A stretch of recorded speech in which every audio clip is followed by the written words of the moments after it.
tenemos una propuesta final que es precisamente para... A ver, no soy yo. Sí, está bien. Una propuesta final que tiene que ver con mirar hacia adelante, ¿no? Es decir, si ya hemos pensado en qué consiste agarrar silencios, lo que vamos a hacer es pues, hacer una invitación a pasar a la acción, ¿no? Así que voy a pediros a María Palau, a Soledad Luque y a Pilar Dasí, que está conectada. Hola, Pilar. Bueno, tengo que decir que además del esfuerzo que hace Pilar desde Valencia, tenía un problema personal que felizmente pues está resuelto porque su hija ha dado a luz, tiene una nieta nueva y no pensaba que podía venir. Es un homenaje a la vida que empieza y Pilar no podía venir, pero bueno, ahora no ha podido venir por el tema de la Dana y el tren y todas las dificultades. Así que... Primero era por una cosa, luego eso. lo intenté y luego no ha podido ser. Bueno, pero la intención, y sobre todo, si me lo permites, cuando ella dijo que no venía porque su hija estaba a punto de dar a luz, su misma hija le dijo, no es propio de ti que no vayas. Y esa fue la decisión. Yo, permíteme que diga esta cosa más o menos personal, pero me pareció tan bonito que lo quiero compartir, ¿no? Bueno. Gracias. La propuesta que me hacen, si estáis de acuerdo, es que invirtamos un poco el orden. Entonces, empieza Soledad, sigue Pilar y termina... No. Termina Pilar. Termina Pilar. Solo cambiáis vosotras dos. Vale, perdón que lo había entendido. No. Tenemos un día bastante complicado. En fin. Bueno, Vale. entonces, empiezo con Soledad, que ya la hemos presentado esta mañana, pero sí quería añadir que en la actualidad la asociación que preside Soledad, que es Todos los niños robados son también mis niños, está dentro de la Coordinadora Estatal de Apoyo a la Querella Argentina contra los Crímenes del Franquismo, CEACUA, y promueve en el Congreso de los Diputados la primera ley sobre bebés robados, otra de las comillas, en el Estado español. Bien, pues ya hemos visto esta mañana todo el panorama que hay, ¿no? en diversos crímenes que todos tienen que ver con este marco que nos presentó Pilar. En fin, tampoco quiero repetir todo lo que se ha visto. Y la pregunta es, bueno, y una vez que ya tenemos todo eso, ¿ahora qué? ¿Ahora qué? Porque la idea, por supuesto, es, por lo menos en nuestro ámbito, es sacar todo lo que hemos podido sacar de todas las víctimas que han querido hablar y compartir los testimonios con nosotros, con nosotras. Y claro, nos hemos no solamente dado cuenta, sino que hemos asumido pues, todo ese dolor y todas esas consecuencias, no solamente lo que pasó, sino qué es lo que esperamos.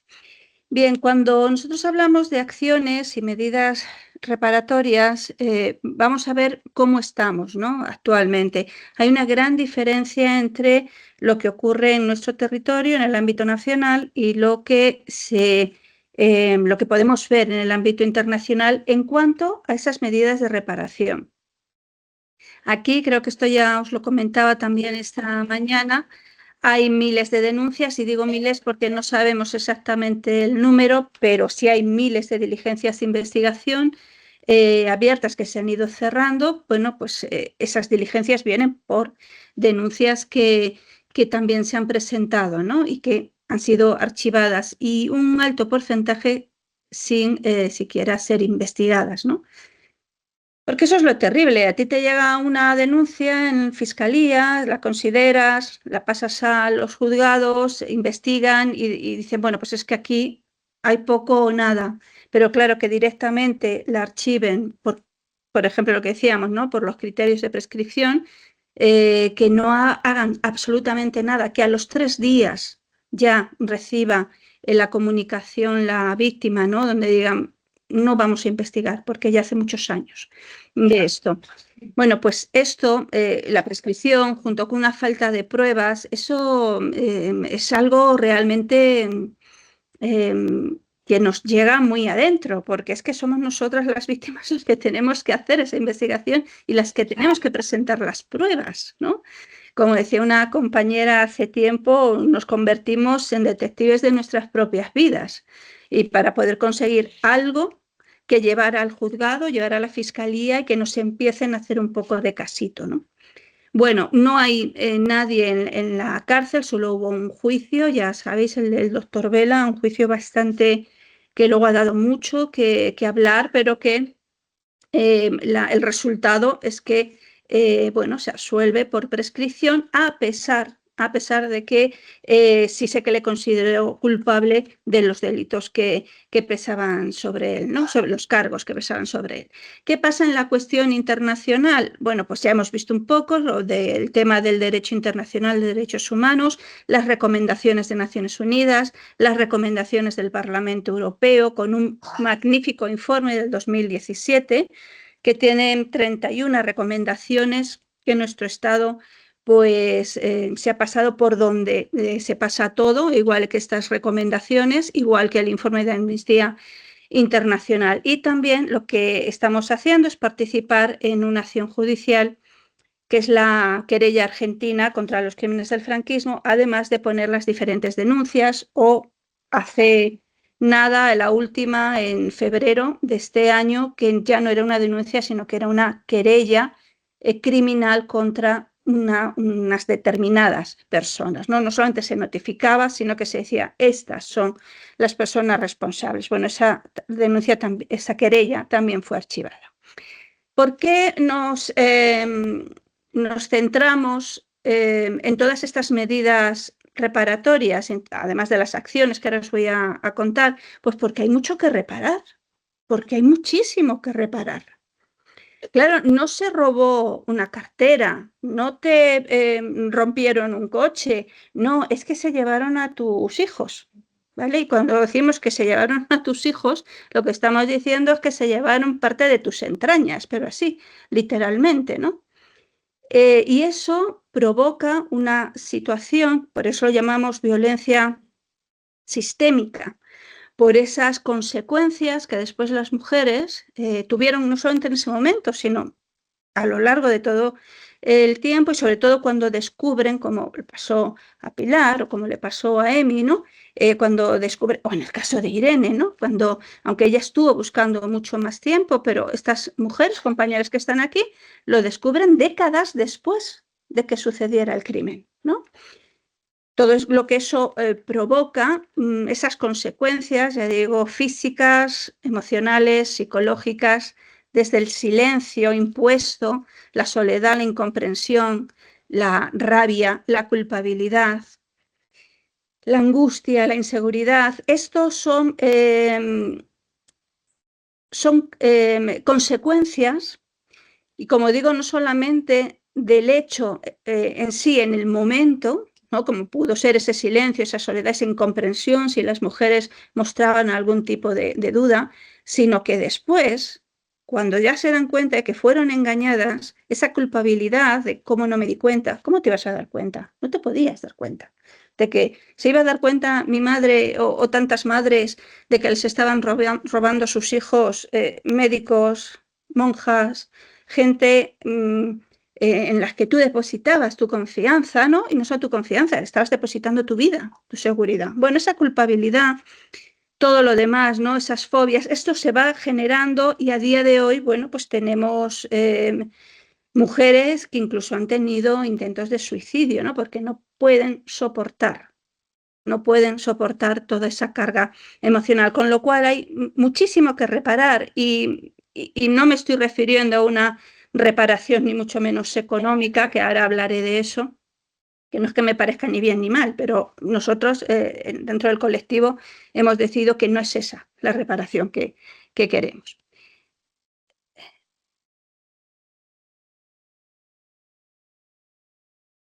Bueno, voy a hablar un poco de lo que hacemos en la asociación y dónde hemos llegado.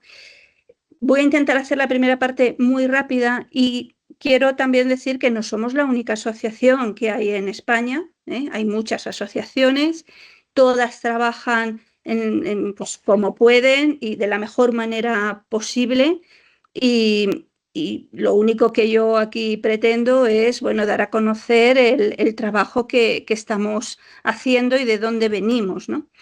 ¿Por qué pensamos que esto es una acción colectiva? ¿Por qué estamos haciendo ese trabajo, esta labor colectiva? Bueno, porque obviamente no son casos aislados, no son problemas familiares. Esto era algo que se decía mucho al principio, ¿no? En el 2010, 2011, y de hecho las primeras denuncias que se pusieron inmediatamente se repartieron a las fiscalías provinciales y no se vio el problema en conjunto, ¿no?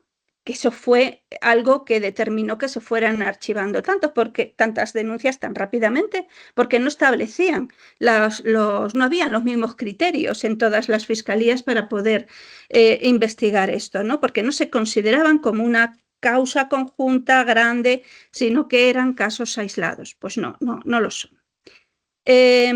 Como digo, la gran extensión temporal y territorial, y hay dos cuestiones muy importantes. La tercera es clara, ¿no? La ausencia de ayuda, del amparo del Estado para buscar a las niñas y niños robados, y por supuesto una impunidad que no se queda en el franquismo, que esto también lo hemos visto esta mañana, ¿no? Es una impunidad que continúa a día de hoy, porque los victimarios siguen a día de hoy. No todos están muertos, ¿eh? No todos están muertos. Bien, las acciones, y aquí es donde voy a ir más rápido porque quiero centrarme más en la ley, que es nuestra gran acción. Pues tiene que ver con toda la difusión y con toda la voluntad de concienciar, de sensibilizar a toda la sociedad y a todos los sectores, ¿no? Y por supuesto también, como no, a todos los grupos políticos de esto que sucedió, ¿no? Las acciones de calle, yo creo que lo decía Mar esta mañana, ¿no? Que importantes son el poder realizarlas, porque no solamente te hacen visible, sino que también ese activismo, nosotros llamamos el activismo callejero, a quien le gusta y a quien no le gusta, me parece que es una denominación estupenda, porque luego hay otro tipo de activismo, como el académico, que estamos haciendo aquí, ¿no? O el activismo institucional, cuando vamos llamando a la puerta de los grupos políticos. Los convenios de colaboración nos ha costado, bueno, pues más de una década, ¿no? Porque tampoco había mucha credibilidad en las asociaciones, en las víctimas, y hasta que han podido ver, pues, universidades, asociaciones de derechos humanos, la Fundación Psicólogos Sin Fronteras, el propio Instituto de Estudios de Género de la Universidad Carlos III. Bueno, son acciones que a nosotros nos han permitido también trabajar en red, no solamente con otras asociaciones, sino con organizaciones o entidades que, sin ser entidades de víctimas, pues también 5 minutos y me era media hora lo que nos dabas. ¿Media hora cada uno? Eso decías. Sí. Me has mentido, me has soy yo, mentido. perdón, Ya ha dicho por el ¿A grupo que que sí. perdón. Nada. Toma. Sigue. Hay Tú 30 minutos, sigue. perfecto. ¿Será posible? Bueno, voy a ir más rápido. Cultura, participación en todas las cuestiones que ya sabéis, de cine, teatro, movilizaciones. Algunas nos han costado la expulsión de esas instituciones, en el Senado concretamente en 2015, acciones judiciales, en concreto la querella, acciones en el ámbito de los derechos humanos, y aquí viene la parte más gorda, ¿no? Las acciones en el ámbito legislativo, en todos los ámbitos legislativos, ayuntamientos, parlamentos autonómicos, Congreso, el Parlamento Europeo. Y esto que yo cuento aquí no es para decir, fijaos todo lo que hacemos, ¿no? Cómo fardamos de todo esto. Nos sentimos muy orgullosas, es verdad, pero no ese es el objetivo. El objetivo es el poder mostrar cómo la actividad asociativa es extremadamente importante para poder conseguir cosas, ¿no? Si nosotros no nos consideramos víctimas individuales, porque no lo somos, y no tiene ninguna importancia que pudieran ser, ¿no?, de otros crímenes, pero no es el caso, no es el caso. Igual que las responsabilidades no son individuales, las responsabilidades son también colectivas. En este caso, la responsabilidad fundamental, como decíamos esta mañana, es del Estado, ¿no? Y ahí es donde decidimos ir directamente, pues hagamos algo, vamos a producir un cambio haciendo responsable al que es responsable, ¿no?, directamente, que es el Estado español. Y ahí es cuando yo la esperanza, ¿no?, nuestra esperanza, que es la ley de bebés robados. Nosotras hemos participado en la elaboración de diferentes leyes de memoria democrática autonómicas. Hemos colaborado mucho con la de Navarra, hemos colaborado mucho con la de Valencia también, y bueno, nos hemos dado cuenta, nos dimos cuenta ya en 2016 que no se podía... No estoy desmereciendo para nada las leyes de memoria autonómicas, de memoria histórica autonómicas. Lo que sí ocurre es que este crimen tiene algo peculiar, y es que, igual que hemos escuchado ahora, ¿no?, hace nada, unos minutos, cómo familiares de víctimas van a una fosa, porque los crímenes se produjeron en ese territorio, ¿vale?, y pueden ir allí sin saber exactamente dónde está la ubicación, pero allí les pegan un tiro, allí los matan y allí los dejan en una fosa. En nuestro caso, los niños pueden desaparecer en una comunidad autónoma e irse a otra, y de hecho así ha pasado, ¿no? Con lo cual, por ejemplo, los bancos de ADN, en aquel momento, ahora la cosa ha cambiado con la ley de memoria democrática, ¿no?, porque puede haber un volcado de datos, pero en aquel momento no.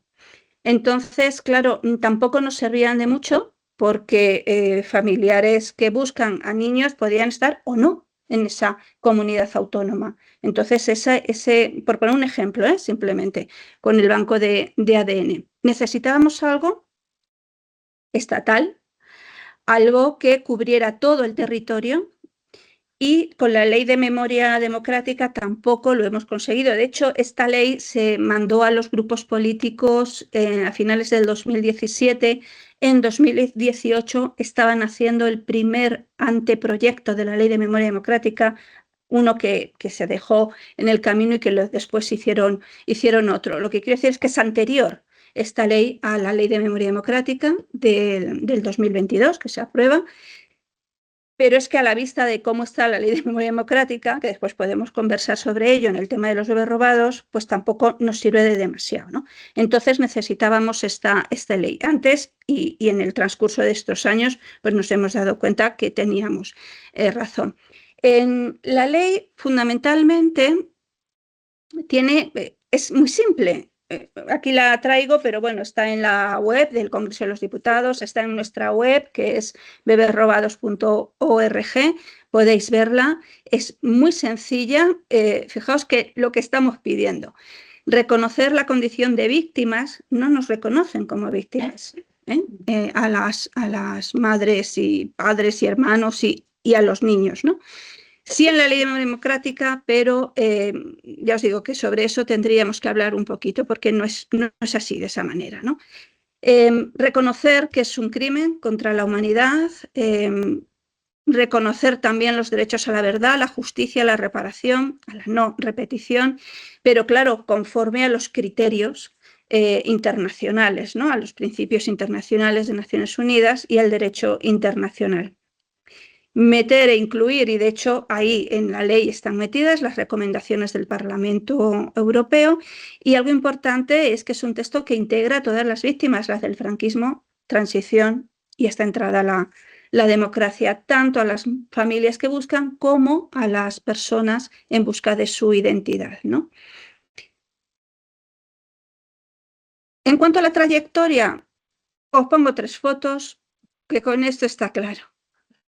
Mirad, la primerita era verano del 2018, ¿vale? Bueno, era en septiembre del 2018. Y ahí estábamos muchos y estábamos todos muy contentos, muy contentas. Y bueno, se llevó a la toma en consideración, que es el primer pasito para llevarla después al trámite de enmiendas, todo el procedimiento parlamentario. Pero hubo un adelanto electoral. ¡Tachán! Pues decae. ¿Qué nos vamos? Bueno, al invierno, pero de 2 años después, porque os acordáis que hubo 2 convocatorias de elecciones, ¿no? Porque no se pudo formar gobierno en la primera. Bueno, pues nos vamos otra vez. Vale, febrero del 2020, justo antes de la pandemia. Se registra en ese verano, no se registra, pero en febrero del 2020 se toma en consideración, ahí ya no por unanimidad como la vez anterior, porque ya había entrado a la extrema derecha, pero se aprueba por mayoría. Adelanto electoral. ¡Tachán! Te cae. Entonces, nos vamos ahora al, espera, todavía no, al verano pasado, el 28 de mayo, donde de nuevo se hace un tercer registro y ahora estamos esperando a diciembre para que el grupo Sumar, que parece que ha liderado la acción, pues lo lleve a diciembre. Está Sumar como para... ¿no?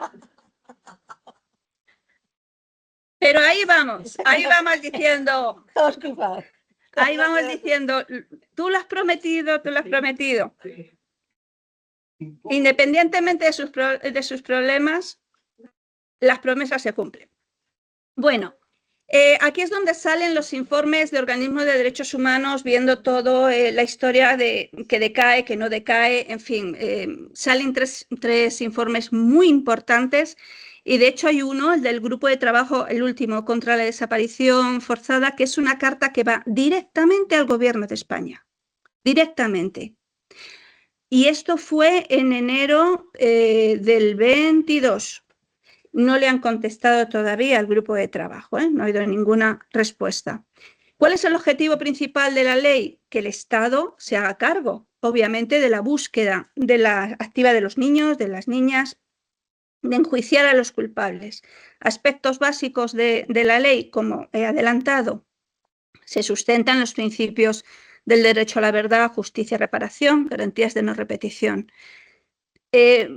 Algo que es algo muy importante de estos aspectos básicos de la ley es que lo que pedimos fundamentalmente es que sea el Estado el que realice todas las acciones que ahora estamos realizando las asociaciones, ¿vale? Y de hecho alguien nos criticaba diciendo, le estáis haciendo el trabajo al Estado. Bueno, lo que estamos intentando, mientras el Estado se hace cargo, y por eso estamos llamando a las puertas de todas las instituciones, es atender principalmente a las víctimas, porque si no estarían absolutamente desatendidas, ¿no? Son reivindicaciones que siempre hemos tenido, absolutamente son reivindicaciones históricas. Y por centrarlo un poquito, bueno, pues voy a poner un ejemplo de cada bloque, son 4 bloques. En cuanto al derecho a la verdad, pues la garantía de acceso a todo tipo de archivos, públicos, privados. Esta mañana se hablaba de la obligación del Estado de que se abrieran todos los archivos. Bueno, efectivamente, pero los archivos privados son archivos privados. Y ahí tenemos un pifostio considerable. Y estamos hablando fundamentalmente de la Iglesia católica, ¿no? Con lo cual es posible que esta ley necesite también un refuerzo en determinadas reformas legislativas del Código Penal para introducir el principio de legalidad internacional, por ejemplo, y también pues algún tipo de revisión del concordato, ¿no? Para poder hacer todo lo que queremos hacer. Bueno, una atención médica, jurídica, psicológica, gratuita, una mediación profesional en caso de que haya reencuentros. Aquí lo pongo muy claro, no solicitamos reparación económica. Vamos a ver, si el problema es el dinero, es que no queremos dinero. Y es una ley, vais a ver lo que se pide en cuanto a los organismos y a las herramientas, que ya está donde ya está la infraestructura. No estamos pidiendo que se hagan organismos nuevos, ¿no? Una fiscalía especializada, ahora hay una fiscalía de sala, de memoria democrática. Bueno, funciona de aquella manera, pero no hace falta, hay muchos fiscales que pueden, y se puede hacer una fiscalía especializada, una unidad especial de investigación de la Policía Judicial, una comisión estatal por el derecho a la identidad, que podría ser perfectamente lo que ahora es el organismo de atención a los afectados por las supuestas sustracciones, es un nombre difícil de recordar porque es bastante absurdo. Bueno, pues podría reconvertirse en una comisión con un poquito más de recursos, tanto humanos como económicos. Esos son los únicos recursos económicos que necesitamos, el dotar de un poquito de apoyo, ¿no? La base de ADN nacional, en este caso importante, nacional, o con este nuevo software que anunció el Ministerio de Justicia, el Bonaparte, pues parece que el volcado es posible desde las comunidades autónomas, y la participación, obviamente, de las víctimas, como sucede en Argentina. Si os dais cuenta, esto es una réplica del modelo argentino, ¿no? De las 3 patas, del Banco de Datos Genéticos, la Fiscalía Especializada y de la CONADI, la Comisión Nacional por el Derecho a la Identidad. Tan solo recordar que no es una iniciativa, por supuesto es nuestra como asociación porque así la propusimos, pero se está gestionando desde la Coordinadora Estatal de Apoyo a la Querella Argentina, que es una coordinadora donde estamos muchas asociaciones y víctimas del franquismo, de los crímenes del franquismo, ¿no? Y en esa coordinadora nuestra asociación es la que está llevando un poco la organización o la recepción de las víctimas de bebés robados. No podemos olvidar a Amnistía Internacional, a la PDH, a las representantes de las abuelas de Plaza de Mayo, también en España. Y todas estas, antes de la idea final, todas las entidades de bebés robados que nos están apoyando. ¿Son todas? Pues no, pero tampoco necesitamos que sean todas. O sea, esto es también otro de esos mitos de tenemos que estar todas juntas para trabajar todo. No, ¿por qué? Yo hay gente con la que no quiero trabajar y porque no me da la gana. Muy bien. Y ya está, claro, ¿por qué no? Pues porque no me gusta o no porque no me guste personalmente, sino porque no me gusta su línea de trabajo. Y ya está, entonces trabajamos aquellas entidades con las que tenemos esa sintonía en cuanto a cómo se tiene que trabajar esto, ¿no? Bueno, no son todas, son muchas y realmente es la única iniciativa que ha recogido de manera tan masiva tantos apoyos, ¿no? Por no hablar de entidades, obviamente todas las entidades memorialistas. Y sí, ya acabo. Y acabo diciendo lo que siempre digo a mis estudiantes cuando les cuento estas cosas, ¿no? Pues claro que es posible. Ahí lo decía Galeano y lo decimos nosotros, mucha gente, yo digo chiquitita, en lugares muy pequeños, haciendo cosas minúsculas, pues puede cambiar el mundo. Y el mundo se puede cambiar y lo vamos a cambiar, sin duda alguna. Voy presentando a María. María Palau Galdón es periodista e investigadora sobre memoria democrática con perspectiva de género. Es graduada en periodismo y curso de máster de Derechos Humanos, Paz y Desarrollo Sostenible de la Universidad de Valencia. Interesada siempre en la recuperación de la memoria, escribió su trabajo fin de máster Despertar la voz dormida, la literatura como elemento para garantizar el acceso a la verdad en el proceso de justicia transicional español. En 2023 publicó junto a Marta García Carbonell su primera obra, Indignas hijas de su patria, crónicas del Patronato de Protección a la Mujer en el País Valencià. Resultado de la 4ª beca Josep Torrent de la institución Alfons el Magnànim y la Unió de Periodistes Valencians. Colabora en varios medios de comunicación donde trata de escribir aquellas historias que le hubiera gustado que le contaran, sin perder nunca de vista la importancia de situar los derechos humanos y el feminismo en el centro de sus trabajos. Así, ha publicado reportajes y entrevistas en El País, S-Moda, el suplemento de moda, el diario.es, La Vanguardia, Público, El Salto. Colabora con organizaciones memorialistas como Acció Ciudadana contra la impunidad del franquismo, plataforma de suport a la querella argentina, País Valencià. Bueno, pues muchas gracias. Repito el agradecimiento no solo del esfuerzo de María de venir hasta aquí, sino también de Marta por estar haciendo el trabajo que está haciendo desde Valencia. Gracias a las dos. Bueno, pues muchas gracias a todas de mi parte y no sé si se me escucha, sí, y también de parte de Marta, que estoy hablando con ella y me consta que, bueno, cuando la habéis mencionado esta mañana y le habéis mandado muchos abrazos, se los he transmitido y me ha dicho que muchos abrazos para vosotras también. Y como estamos en esa parte final, ¿no? Del presente, el futuro. Hoy aquí hemos hablado de muchas cosas, pero yo quiero sobre todo y sobre todo en estos momentos que estamos viviendo, transmitir un poquito de esperanza. Y decía Pilar esta mañana, tenemos que crear ese patchwork del patronato, ¿no?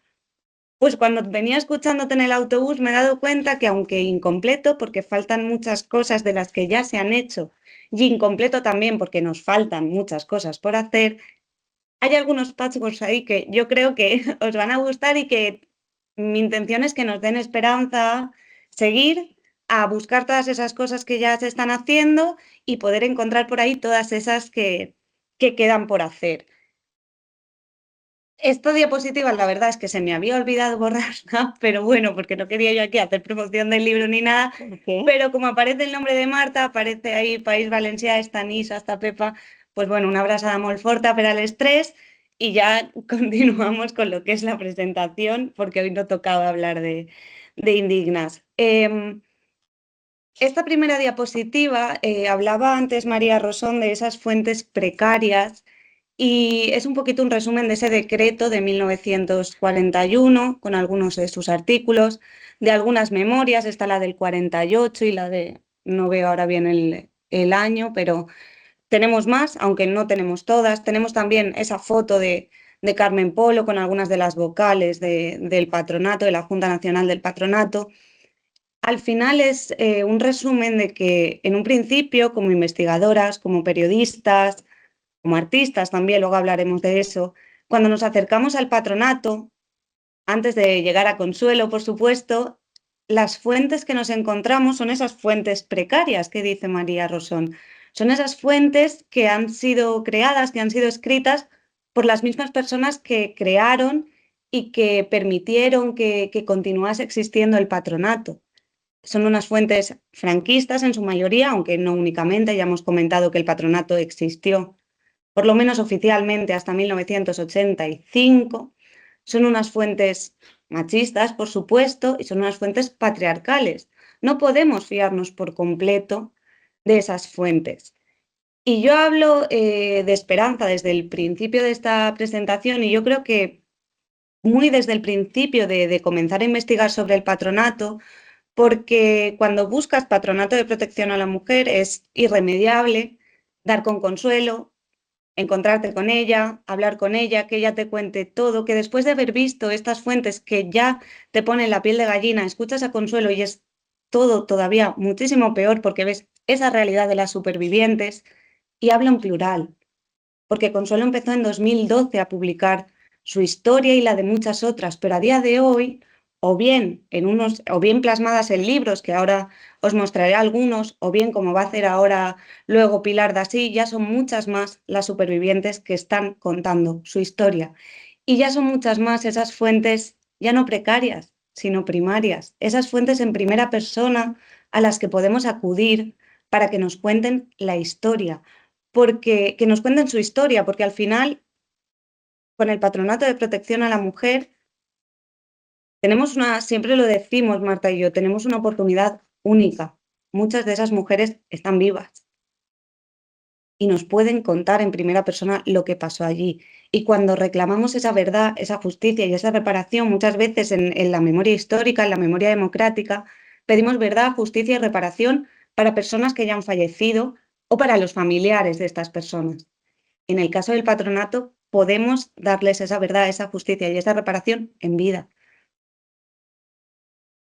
Y hablaba de Consuelo, ¿no? De cómo Consuelo, durante pues ya van más de 10 años, lleva investigando sobre el patronato, lo decía ella, no habla exclusivamente de su historia, sino habla de la historia de muchas otras mujeres que como ella pasaron por muchos reformatorios del Patronato de Protección a la Mujer. He puesto aquí 3, esta mañana has dicho que son 4, me falta 1.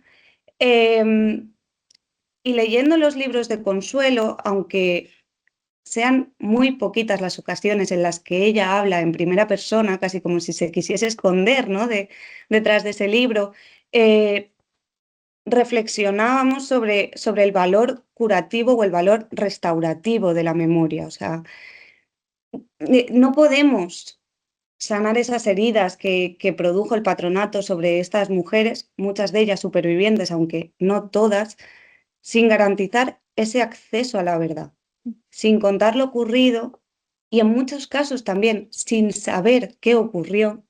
Estoy pensando también en el caso, por ejemplo, de Pilar Dasí, que ella hasta hace, imagino que ahora lo contarás, perdón, Pilar, hasta hace apenas 1 año, 2 años, ella no sabía que estuvo encerrada en una institución que se llamaba Patronato de Protección a la Mujer.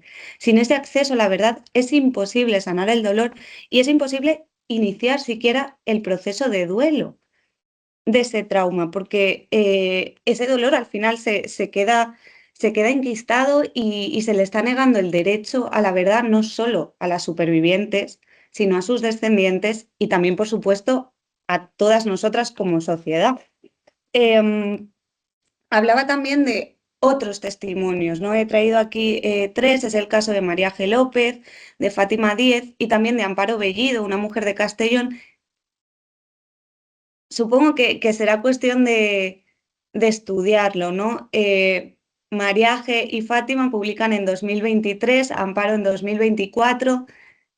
Las cosas están cambiando, algo está empezando a pasar. Las supervivientes se sienten acompañadas, consiguen dar ese paso para contar sus propias historias, en estos 3 casos sí, en primera persona. ¿Qué ocurre, no? Lo que sobre todo Marta y yo nos hemos encontrado haciendo entrevistas a supervivientes, a testimonios, nos suelen decir, es que o bien no sabían que habían estado en el patronato, o bien continuaban teniendo ese miedo, esa culpa, esa vergüenza, gracias, a ser señaladas de nuevo o incluso a contar su historia y no ser creídas. Yo creo que esto es una constante que se repite en prácticamente todos los testimonios, pero están cambiando las cosas, ¿no? Están empezando a contarlo y estamos empezando a escucharlas, a poder escucharlas. Y cuando hablamos de testimonios, tenemos que pasar a una segunda parte, ¿no? Han hablado antes Isa y Pepa de esa posmemoria, ¿no?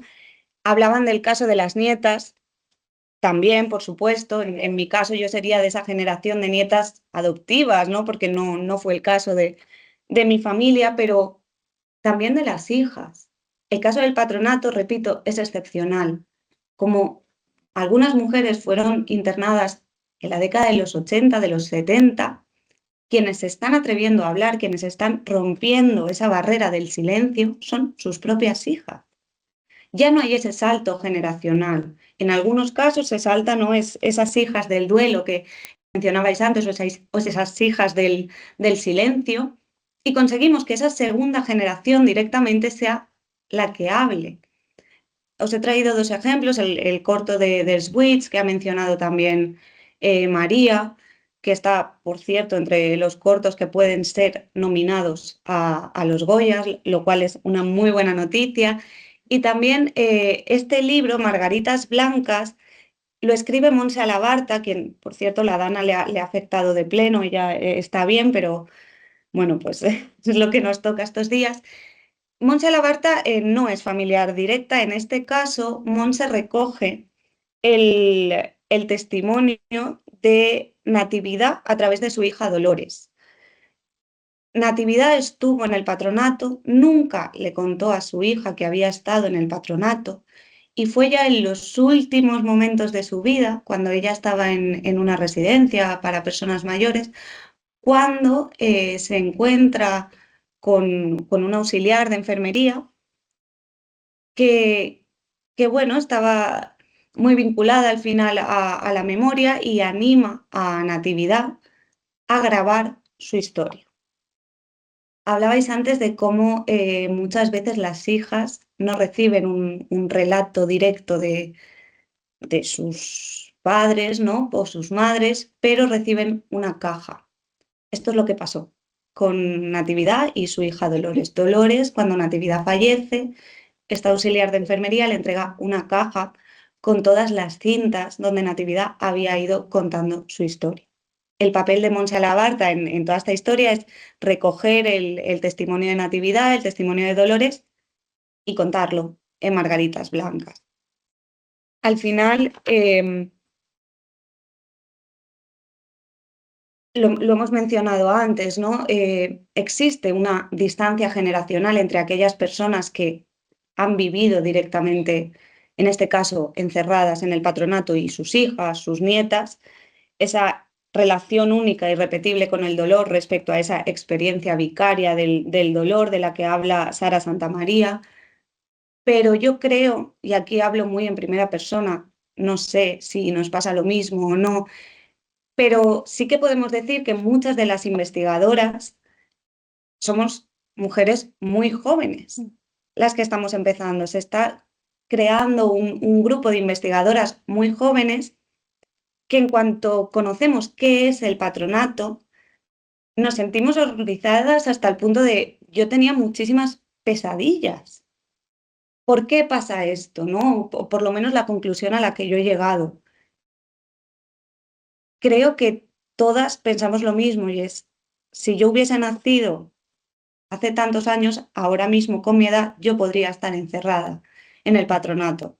Después descubres la historia, escuchas a esas supervivientes y te das cuenta de que no puedes hacer otra cosa que seguir investigando, seguir escuchándolas y seguir contando su historia. Y hablábamos mucho, ¿no? Porque Sebastián Faber hace esa diferenciación entre memoria afiliativa, que sería el caso de estas dos obras, y memoria afiliativa, esa mención a las nietas adoptivas, ¿no? O incluso a esa generación de la conjura de la que habla Esther López Barceló. Sí.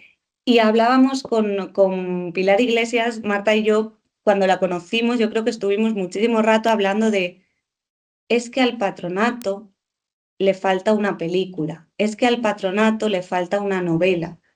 No, pero la película casi está, ¿eh? Ah, pensaba que ibas a decir otra cosa, yo de eso no voy a hablar. No le vamos a dar. Vale, vale. Digo, ¿qué? Yo no. No, Vale, de vale. esa no hablamos. No, de esa luego, vale, cuando no nos estén grabando. Vale. Le falta una película que de verdad refleje, ¿no? Lo que pasó en el patronato. Va a llegar. Nos falta una novela, que me consta que también se está haciendo algún intento. Nos falta que la cultura refleje lo que ocurrió en el patronato, porque muchas veces hay gente que no se va a acercar a un ensayo, a una investigación periodística, a una investigación académica, porque piensa que no le interesa. Quizá el tema sí le interesa, pero no le interesa ese tipo de producto. Entonces, nos falta que la cultura entre en el patronato y que el patronato al final entre en la cultura y tengamos producción a la que dirigirnos. Se están haciendo cosas. Yo hoy quería traeros este libro que es de Raquel Moraleja, es un libro de cuentos, La habitación de las niñas, y uno de los cuentos habla del patronato.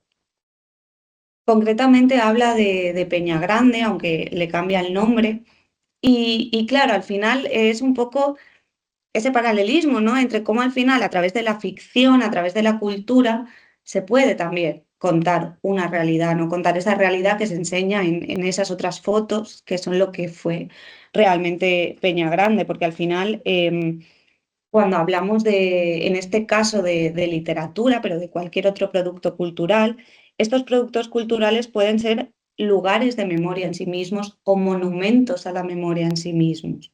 Y estamos todo el rato hablando del papel del Estado, ¿no? Pues quizá hasta que esa reparación o ese reconocimiento por parte del Estado llegue, tengamos que aferrarnos, ¿no? O tengamos que agarrarnos a la cultura para conseguir, pensando en el switch, ¿no? Y en lo que cuentan Marina Isa y Sophie para llenar esos vacíos a través de la cultura. Y bueno, también se han hecho otras cosas en la presentación de hoy, para no alargarme mucho, y por suponiendo que ya se ha hablado durante toda la jornada de hoy de qué se ha hecho, y porque también esta jornada es un reflejo de qué se ha hecho a nivel académico, pues bueno, aquí el Patchwork Pilar, cada vez aparecemos más en prensa, cada vez se han hecho más reportajes, ¿no? Tenéis ahí el primer recorte, es una entrevista en la cadena SER, la historia de Pilar Dassí en El País, también la historia de Mariona Roca en El País, un reportaje de Marta Borraz en el diario.es, o sea, adolescentes encerradas, en el que habla también con varias supervivientes. El Patronato de Protección a la Mujer, una historia silenciada, ¿no? Con una entrevista a Pilar Iglesias y a Andrea Momoitio sobre qué se estaba haciendo en ese momento, aunque desde que se hizo ese reportaje ya han cambiado mucho las cosas, sobre el Patronato de Protección a la Mujer. Otro reportaje también, si no me equivoco, en el diario.es, el de María Azuil en El Confidencial, que fue uno de los primeros, e incluso también esa recogida, ¿no? de proyectos que hace Esther López Barceló en Esmoda, y la portada que tenéis de fondo es sobre el monográfico que hizo público, que coordinó Andrea Momoitio, sobre el Patronato de Protección a la Mujer, en el que participamos varias periodistas, varias investigadoras, hablando y haciendo una panorámica del patronato. Y no solo hemos aparecido en prensa, también se han hecho podcasts. Tenéis el de Eso no se habla podcast, que seguro que lo conocéis, también el de Divulgadoras, no he incluido aquí, pero esa entrevista que le hace la gata de Schrödinger a Consuelo también está muy bien. El último podcast en el que participan Pilar Iglesias y Carmen Guillén, que la verdad no me sé el nombre, pero todavía no hemos podido acceder. Pero bueno, acaba de salir. Tenemos también ese documental de la 2 que se ha estado mencionando durante todo el día de hoy. También es el programa Otro Enfoque, ¿no? De 4 que se hace, que bueno, yo he puesto esa captura que, aunque se ve un poquito borrosa, para mí es del mejor momento, ¿no? del programa, cuando María Mica y Consuelo se encuentran por primera vez con Pilar, se encuentran en persona por primera vez y se dicen hermanas, hermanas, por fin juntas. Es increíble ese momento. Luego también se han hecho charlas. He puesto solo 2, pero estamos haciendo muchas charlas. Y he puesto estas 2 porque la que veis abajo fue una mesa redonda que organizó el Instituto de las Mujeres, en el que estábamos varias investigadoras. Y la que veis arriba, una imagen de Consuelo, fue un acto en el que yo no sé cuantísimas personas había, más las personas que estuviesen viéndolo en directo, que se llamaba algo así como Memoria y Feminismos, o Sin memoria no hay futuro. Sin memoria no hay futuro. Vale. Y lo he puesto justamente estas 2 mesas redondas porque estamos todo el día de hoy hablando del papel del Estado. Bien, estos 2 actos fueron organizados por el Instituto de las Mujeres, y en el que aparece Consuelo, que Consuelo estaba con otras muchas mujeres de la memoria histórica, estaba la ministra en ese momento, Irene Montero, y estaba también la directora del Instituto de las Mujeres. El Estado conoce la existencia del patronato, porque fue uno de los principales, si no el principal perpetrador del patronato, y actualmente porque sí se han hecho cosas, aunque pocas, ¿no? Sobre el patronato directamente relacionadas o apoyadas por el Estado. Y es aquí donde viene esa última parte, ¿no? de incidencia política. ¿Qué se está haciendo? ¿Qué se puede hacer, ¿no? Madre mía, yo cuando he visto tu presentación, Sol, digo, el camino que nos queda todavía, ¿no? Pero lo vamos a recorrer, Claro que estoy segura. Os he puesto aquí una captura de la Ley de Memoria Democrática, ¿no? Porque las 2 principales reivindicaciones de las supervivientes son la reparación del Estado, con esa inclusión en los supuestos de víctima del artículo 3 de la Ley de Memoria Democrática, y el perdón público del Estado y de las órdenes religiosas. Respecto al perdón público, lo ha comentado esta mañana Consuelo, se está avanzando, estamos teniendo reuniones con la Confederación de Religiosos, se está avanzando. ¿En qué va a acabar eso? Tenemos nuestras dudas, todavía no lo sabemos, pero por el momento ahí hay una vía abierta. Respecto a la Ley de Memoria Democrática, revisándola, pedimos la inclusión de las supervivientes y aquellas mujeres que no sobrevivieron para contarlo en el artículo 3, pero yo añadiría hoy aquí una cosa, yo añadiría el cumplimiento de la ley, porque si nos vamos al artículo 11 de la ley, en el artículo 11.3 dice: las administraciones adoptarán las medidas necesarias para reparar las formas especiales de represión o violencia de cualquier tipo sufrida por las mujeres. Yo creo que también deberíamos exigir ese cumplimiento de la ley que sigue como consecuencia de su actividad pública, pero quiero irme al final de la frase donde dice: igualmente se llevarán a cabo actuaciones de reconocimiento y reparación de las mujeres que durante la guerra y la dictadura sufrieron privación de libertad. Y sigue: u otras penas como consecuencia de los delitos de adulterio e interrupción voluntaria del embarazo. Según ese artículo 11 de la Ley de Memoria Democrática, ya se deberían estar adoptando medidas desde el Estado para la reparación de las supervivientes del patronato, algo que no se está haciendo.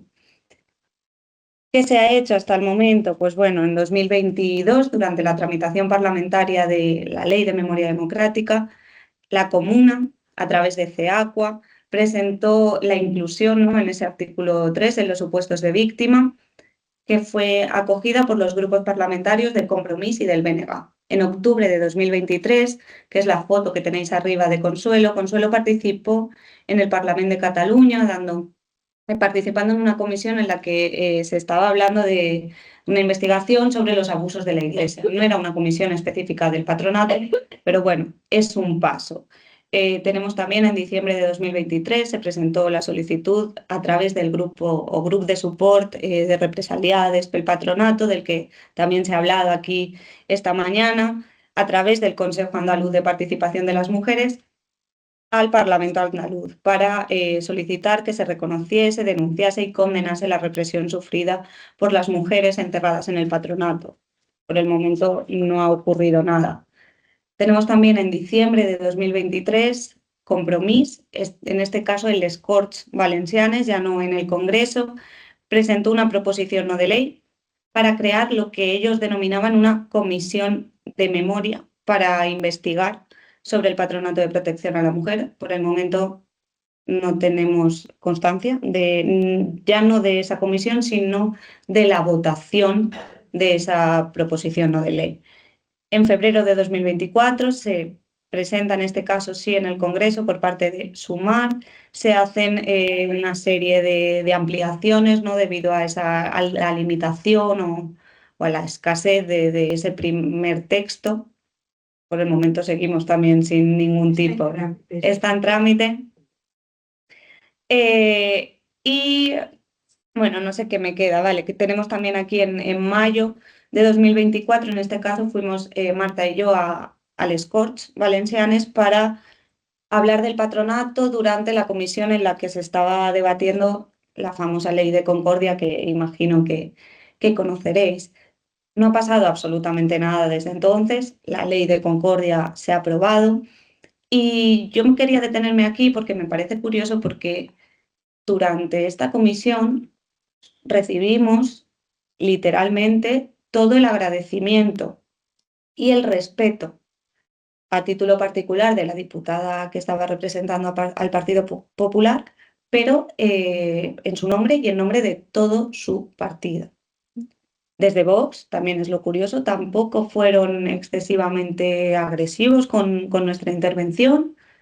De hecho, asumieron, ¿no?, y admitieron la existencia del patronato, cosa que a nosotras ya nos extrañó, pero no ha pasado nada. Queremos creer que por lo menos eso está grabado, eso está en YouTube, y el día que lo necesitemos tenemos ahí una buena hemeroteca para ir tirando y decirle al Partido Popular que nos muestre, ¿no?, en qué consiste su respeto. Y también en esta intervención, desde el PSPB, el Partido Socialista del País Valencià, se comprometieron con nosotras a buscar los archivos del traspaso de competencias desde el Ministerio de Justicia a la Generalitat Valenciana. Sabemos que se han pedido, pero no sabemos si llegarán porque esta vez la inundación sí que es de verdad, no como las anteriores.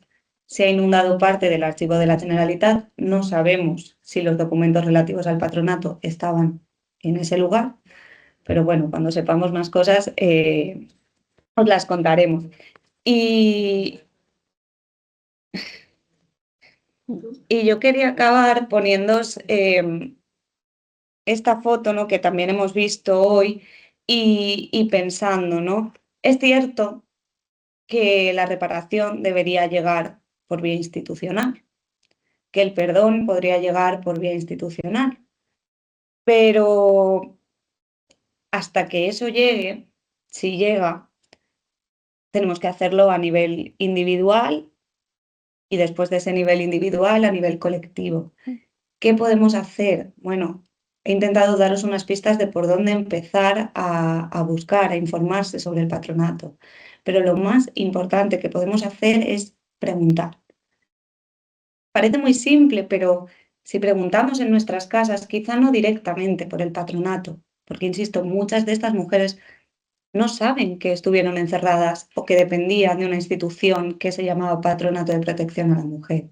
Pero si preguntamos por colegios de niñas rebeldes, por reformatorios, por lugares de encierro a los que llevaban a las niñas que se portaban mal, quizá ahí empecemos a encontrar muchísimas respuestas y nos encontremos en nuestra casa o a lo mejor en la casa de al lado, ¿no?, con muchas historias que no conocíamos y que esas mujeres no habían querido contar por miedo a no ser creídas. Entonces, preguntar y, por supuesto, creerlas.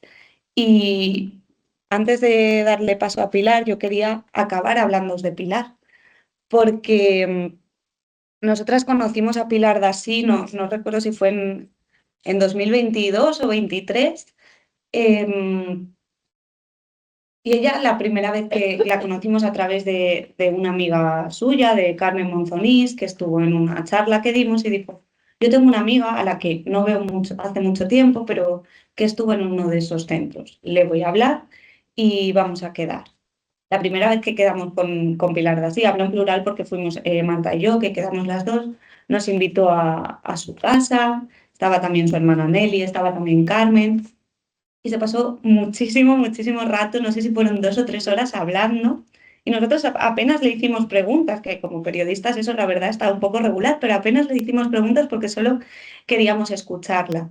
Desde ese momento yo creo que hablamos un montón con Pilar, o sea, no se quedó en una entrevista y eso paró ahí, sino que la relación ha sido constante, y en diciembre de 2023, cuando sale publicado nuestro libro, a través de un compañero periodista de Radio Televisión Española, Sergi Moyano, que nos hace una pieza para el telediario, nos dice, oye, ¿y por qué no intentamos entrar en alguno de los centros del patronato en Valencia? Y nosotras le dijimos, pero ¿cómo vamos a entrar? ¿Cómo vamos a conseguir entrar? Bueno, pues uno de ellos, que está en la Avenida del Puerto, que era, por cierto, el Centro de Observación y Clasificación ahí en Valencia, en la actualidad es un hotel. Y aunque es cierto que muchos espacios han sido modificados, están las habitaciones, si subís hasta la planta más alta, no sé si era la tercera o la cuarta, Pilar se empezó a colar por allí, por pasillos y por puertas, acabamos en la última planta y de repente nos dijo, es que esta barandilla es la misma que estaba cuando yo estuve aquí encerrada, es que este suelo de estas escaleras es el mismo que cuando yo estaba aquí encerrada, esto no lo han cambiado. Y salimos a través de una de las habitaciones a esta terraza, una terraza que en esa primera entrevista Pilar nos había mencionado muchísimas veces, y que es la terraza donde podían salir, ¿no?, en algunas ocasiones a tomar un poquito el sol, a respirar un poco. Y yo quería cerrar con esta imagen, una para darle paso a Pilar y otra porque mientras esperamos, insisto, esa reparación del Estado, en esa escucha, en ese acompañamiento, está a lo mejor el gesto más grande de reparación que podemos hacer nosotras.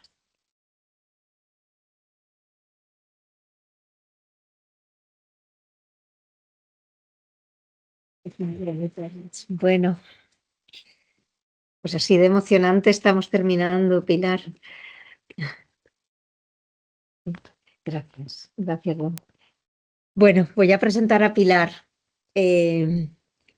Pilar Dasí Crespo, superviviente del Patronato de Protección a la Mujer, psicóloga clínica por la Universidad de Valencia, profesora externa de prácticas de psicología, pedagogía, sociología y ciencias políticas, psicoanalista internacional formada en París, analista miembro de la Escuela de los Foros del Campo Lacaniano y actualmente, además, hermana de mis hermanas, miembro de una nueva familia que ahora puedo localizar y reconocer, las indignas hijas de su patria.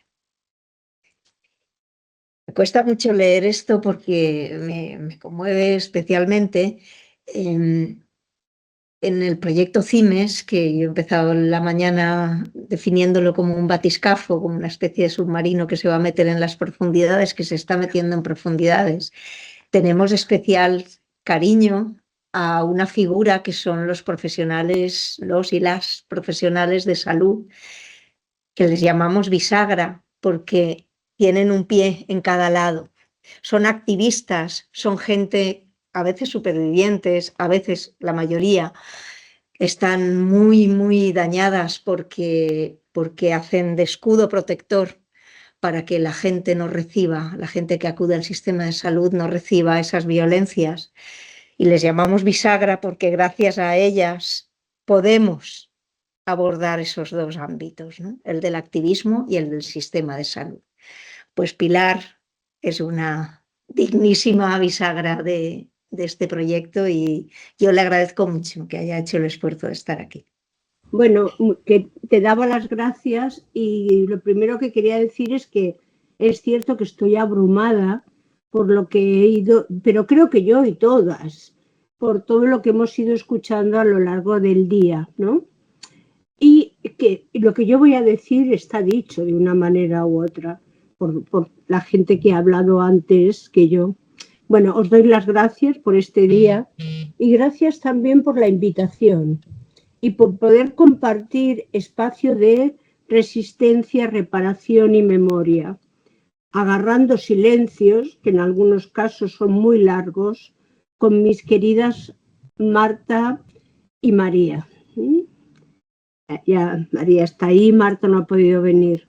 Pero también con mi hermana, y digo mi hermana Consuelo García del Cid, de la que he aprendido fundamentalmente a pensar que lo que me pasó tengo derecho a reivindicarlo desde la memoria y no desde la impotencia con la que lo he vivido años y años, en los que evidentemente he hecho muchísimas cosas. Creo que en lo que acabáis de leer de mí he hecho un montón de cosas en mi vida y posiblemente las he hecho bajo el significante superviviente. Un significante que me ayudaba a seguir siempre más lejos en mi deseo de aprender y nunca desde la posición de víctima. Esta mañana también ha dicho algo así Consuelo, lo cual implica una gran diferencia en el ser superviviente o víctima, como ahora mismo veremos. Es quizás por eso que mi texto tiene algo de distanciamiento teórico, pues tiene que ver con todas y cada una de mis compañeras, de mis hermanas, y no solo conmigo. Además, y en alusión al título, sabemos desde los campos de exterminio la diferencia entre un testigo y un testimonio. El testigo teme no ser creído, lo ha dicho María hace un momento, mientras que el testimonio es inapelable por ser simbólico y tocar lo real de lo que pasó. Por eso, las construcciones negacionistas y revisionistas de la historia son tan peligrosas. Utilizan el lenguaje, inventan eufemismos para no nombrar los crímenes cometidos y sus procedimientos. Por regla general son una invención de los represores con el fin de borrar la huella de sus actos, pero también penetran en la lengua corriente de una sociedad. Los eufemismos alcanzan también a las víctimas, quienes adoptan la lengua creada por el represor. Bueno, nos alcanzan a todos menos a Consuelo. Y digo Consuelo porque esta mañana cuando le dijeron «¿Estás en un colegio de formación?», ella replicó «No, estoy en un reformatorio». O sea que el significante no solamente lo sintió, sino que lo dijo. Y se cargó el eufemismo represor de un plumazo. Creo que esa es la actitud de Consuelo un poco con todo este tema, lo cual nos viene muy bien porque en cuanto vacilamos un poco, ella nos lleva a lo real del testimonio. Bien. Es verdad que tenemos el caso del terrorismo de Estado argentino, donde se utiliza desaparición para evitar nombrar el procedimiento de detención. Tenemos los campos de exterminio, lo cual está ilustrado por Primo Levi y Jorge Semprún, entre otros, y los archivos de la memoria de los asesinados en el 36. Yo, por mi abuelo, he tenido oportunidad de ver estos archivos y en ningún momento pone «le pegamos un tiro y lo asesinamos». Normalmente pone agujero en la cabeza, perforación de estómago, etc. Como demuestra Vidal-Naquer, los negacionistas de la historia se apoyaron en textos que no contenían palabras que indicaran crimen alguno. Así que es en torno a estos conceptos que voy a articular mi testimonio y aprovecho para dar las gracias a las organizadoras y lamento no poder estar en Madrid y abrazaros debido a la terrible situación que estamos viviendo los valencianos. Como sabéis, soy psicoanalista, desde ahí hablaré, pues el psicoanálisis, cuyo proyecto epistemológico tomó como punto de partida los fenómenos considerados como sociales, se ocupa de la diacronía de las generaciones. Esto significa que los traumas sufridos por en la guerra civil o concretamente por las mujeres que estuvimos en el patronato son duplicados en nuestras familias. Y, como decía María hace un momento, cuando gente joven como ella escucha en nuestros testimonios, de alguna manera se siente conmovida por aquello que no está resuelto. Sabemos entonces que los efectos del terrorismo de Estado, de los campos de concentración, de los abusos contra la ciudadanía, de la violencia de género, de la violencia contra los niños, del abuso infantil, familiar o por figuras de poder, no los sufren solo las víctimas directas, sino también las generaciones sucesivas. Están regidos por el discurso del amo. Y creo que esto es importante. Entonces, ante esto hay tres respuestas posibles. Tres respuestas a lo traumático. El primero es que el trauma, habéis dicho la palabra trauma hace un rato, es una especie de colapso de ideas y emociones que no pueden elaborarse intelectualmente en el momento de ocurrir. Por lo tanto, producen angustia. Como por ejemplo, yo he tardado, y esto lo sabe Marta y María, 50 años en recordar la prueba de virginidad que me hicieron en el patronato. Creía que era algo que había soñado y lo tenía en una nebulosa y yo, fíjate, me he analizado en París y todo, pero yo eso nunca hablé de eso porque no podía recordarlo. Lo recordé muy recientemente, este año o el año pasado, cuando fuimos a la beneficencia a hablar, ¡pam! Me di cuenta de que era un recuerdo que yo tenía reprimido. No era algo que me había inventado. Bueno, pues esta es una fórmula, pero también hay otras personas que se quedan bloqueadas y tienen miedo y entonces se hacen seguidores del otro, es decir, negacionistas. Y esto ocurre, creo que decía Consuelo esta mañana, el 50% eran chivatas. Eran chivatas, quiere decir que seguían la lógica del amo, seguían la lógica se hacían seguidoras precisamente del torturador, porque creo que de alguna manera u otra os hemos transmitido que la situación fácil no era. Bien, y hay otro tipo de personas que buscan estrategias para superar aquello. Ese fue, yo nunca lo olvidé, pero sí que es cierto que busqué muchas cosas que hacer. Yo tenía que hacer muchísimas cosas, un no parar, quizás una manera de resolver lo no resuelto. Por eso cuando aparecen Marta y María en mi vida y luego Consuelo un día me llaman por teléfono y digo, uy, me está llamando Dios, con mayúsculas.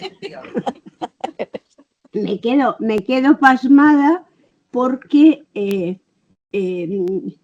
ya era como podía parar en esa lucha constante por hacer más cosas, estudiar más. Bueno, creo que no hace falta que me extienda porque os lo podéis imaginar, ¿no?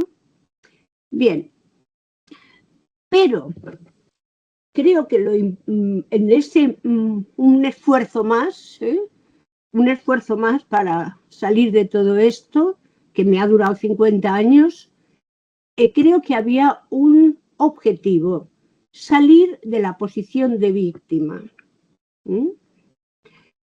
Esto lo traigo siempre que hablo porque ya sé que empleamos la palabra víctima constantemente, ya sé que es la palabra que se emplea, pero yo reivindico que hay un problema en colocarse en la posición de víctima, porque siempre habrá alguien que se pondrá en posición de verdugo. Es un principio, es como aceptar la cosificación que el otro te ha colocado. Por el contrario, ser superviviente implica poder hacer algo, elaborar el horror que ha padecido. Yo recuerdo, y os hablo de memoria, una cosa que escribe Primo Levi, que dice que él todas las mañanas se despertaba y hacía un ritual de lavarse los dientes, por supuesto los tenía cepillo, peinarse, asearse, como una especie de ritual simbólico que le permitía no dejar de ser humano, de plantearse la humanidad, ¿no? Entonces creo que esta es una diferencia. En el caso de los campos, sabéis que es la diferencia entre los ahora no me acuerdo cómo es el nombre, los que no podían vivir aquello y los que sí que pudieron hacer algo de eso. Bien. Entonces, en los movimientos negacionistas y dentro de lo nuestro hay un gran movimiento negacionista que hemos escuchado todas las que recorremos este camino, lo que resuena es el odio de cada uno en una voz aparentemente común. Consuelo tiene muchos documentos al respecto. También es, por otro lado, es verdad que están los cínicos profesionales, pero esa es otra película. Hay mucha gente que niega, uy, no, pero si no, pues nos trataban muy bien. pues peor era en mi casa, que era un pueblo de Aragón perdido y no sé qué, y a lo mejor ir a un colegio de estos, perdón, a un reformatorio, como diría Consuelo, era un alivio con respecto a la pobreza infinita. Pero yo creo que eso lo contó muy bien en el programa de televisión, en la 4, no hay nada que justifique lo que nos hicieron, ni la pobreza, ni nada. Y cuando se daban cuenta, en el caso de algunas madres, como en el caso de Mariaje, lo contó muy bonito, retrocedieron. Bien, entonces, ¿por qué digo que el negacionismo es muy peligroso? Porque no es un discurso, es un modo de gozar y además gana mucho espacio porque no hay ningún otro que le interese. El negacionista tiene una certeza de eso no pasó, eso no es importante. Uy, qué líos te metes en aquello, pues si ya es muy antiguo. Eso quiere decir, precisamente tiene un paralelismo con el delirio psicótico. De ahí que sea ineficaz discutir con un negacionista, tanto como con un paranoico, porque necesitan únicamente sostenerse en su certeza de que no es importante, mientras que tú estás tratando de transmitir. De ahí la dificultad del testimonio y el testigo, porque el testigo puede no ser creído, y eso produce muchísimo dolor en lo que tradicionalmente se llaman las víctimas.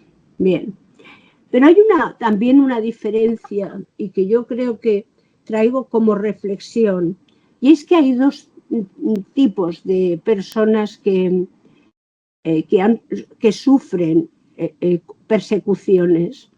Unas, como por ejemplo en el caso de los judíos, de los armenios, de los gitanos, son por lo que son, mientras que en otros casos la persecución es por lo que adoptas, como por ejemplo podríamos decir como ideología, ¿no? Esta diferencia creo que marca, o por lo menos a mí me interroga sobre los silencios de la posguerra. Yo soy de una familia represaliada de la posguerra en la que se hablaba muy poco.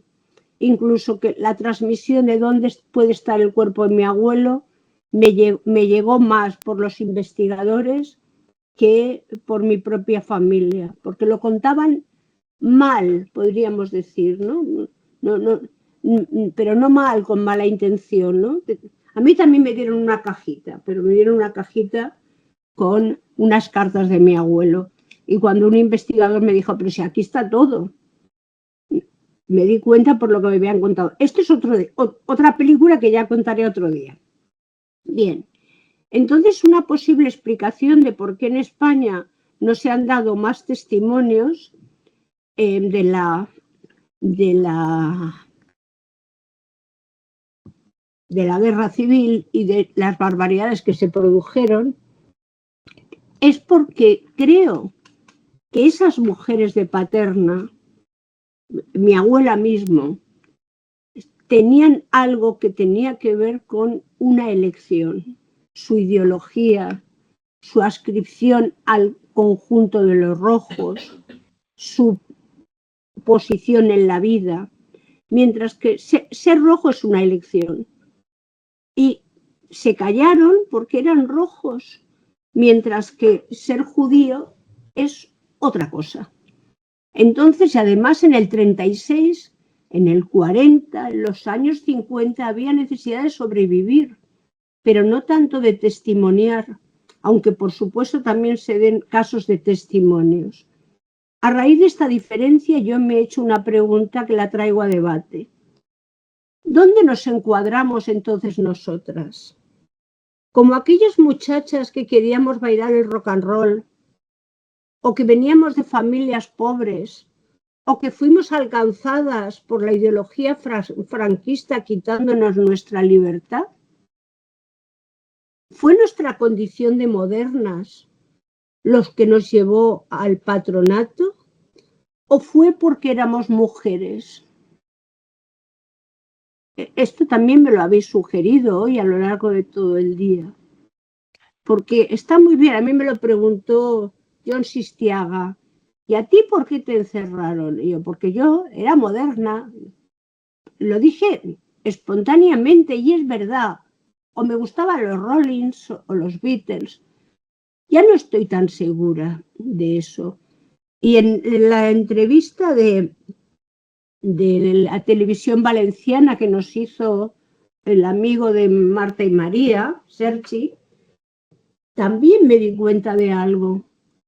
Cuidado, me gustaría bailar el rock and roll, por supuesto, y aparte creo que lo bailaba muy bien, pero eso molestaba a todo un sector de la población, o negacionista o simplemente del régimen, ideológicamente no, vitalmente del régimen.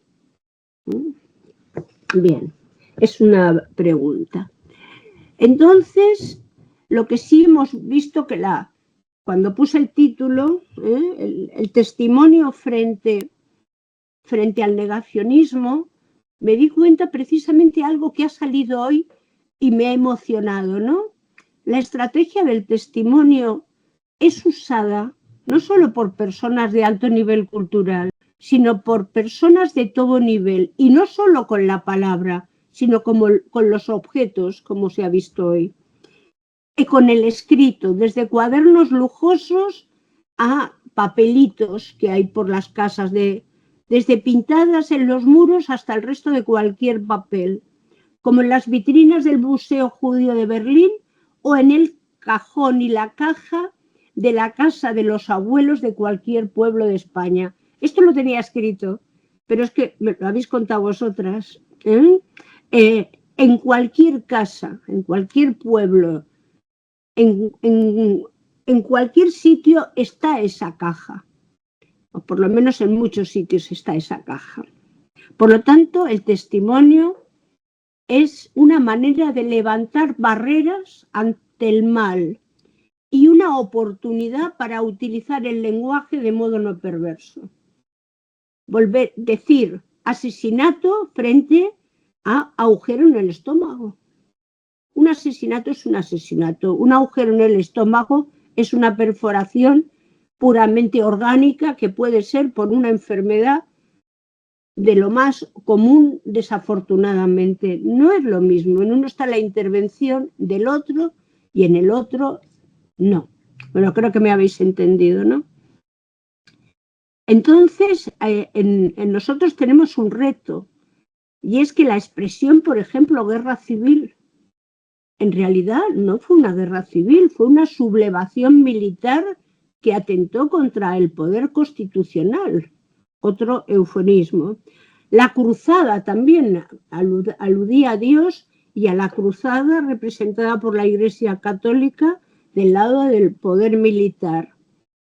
Es decir, la lengua es el primer lugar en el que se ejerce la negación de lo humano. Entonces tenemos no solo la obligación del testimonio, sino la obligación de la recuperación de la capacidad de la metáfora que quizás está en ese cepillo de dientes inexistente de Primo Levi y ese ritual simbólico de lavarse los dientes o asearse el pelo. El negacionismo es un crimen y manipula deliberadamente la historia. Por lo tanto, es muy importante seguir trabajando los lugares de la memoria para contrarrestar y hacer vacilar el negacionismo imperante. Hoy, todo el día de hoy, creo que ha sido un ejemplo de ese trabajo colectivo que hemos hecho entre todas. Un beso.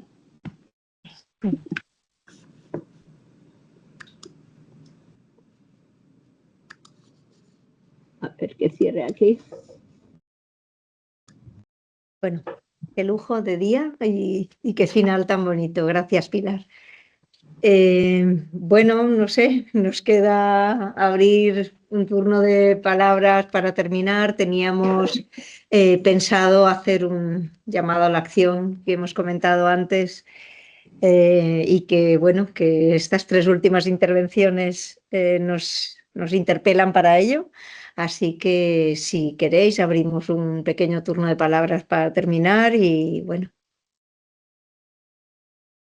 vamos pensando. No sé si está aquí. Bueno, Hay un micro por ahí, sí. Gracias, Pilar. bueno, es decir, la primera cosa es que se palpa un clima, un ambiente, se masca una emoción, pero que es una emoción profunda, que no es superficial, que tampoco es una emoción que nos paralice, sino todo lo contrario. Y bueno, yo estoy teniendo la experiencia de que en las actividades similares a esta, que estoy teniendo, voy a decir, la suerte de participar, creo que es algo que se repite, ¿no? Me estaba llevando la sesión de hoy, pues a la de hace muy pocas semanas en la Bisbal, en Gerona, por ejemplo, ¿no? Entonces, esta emoción con personas que a veces nos conocemos, más o menos, esta sensación de compromiso, de sinceridad, no sé, una serie de cuestiones que se crean y además se crea eso y se crea también ese continuar en lo que ha sacado María, que todavía había mucho más que podríamos añadir. Yo creo que hemos iniciado y echaría como 2-3 años para atrás que se está poniendo muy en marcha esto del dominó que pasa la ficha, ¿no? Y que entonces cada vez es más intenso y cada vez hay más gente que de alguna manera se va uniendo. Así que, bueno, yo no sé si pasaremos a la acción de las cajas abiertas, pero creo que esto va a tener continuidad. Quería deciros, bueno, ya quería dejar porque además es que antes me lo ha encargado otra compañera que se tenía que ir de avisar de 2 actividades. Yo voy a empezar por la segunda, cronológicamente, porque el día 13 sé que Pilar y Consuelo están en el Ateneo de Madrid, el 13 de diciembre. Iremos. Y a mí me acaban de confirmar ayer que voy también al Ateneo Libertario, creo que es calle Alenza, es que ni siquiera me sé muy bien la calle, pero me han encargado también de decirlo. Ya he avisado también de vuestra intervención del 13 y las muchas más cosas que vayan pasando, pero de verdad es un lujo participar, es un lujo las redes que vamos dirigiendo y yo creo que esto es imparable. El patchwork sigue en marcha. Muchas gracias a todos. No, gracias.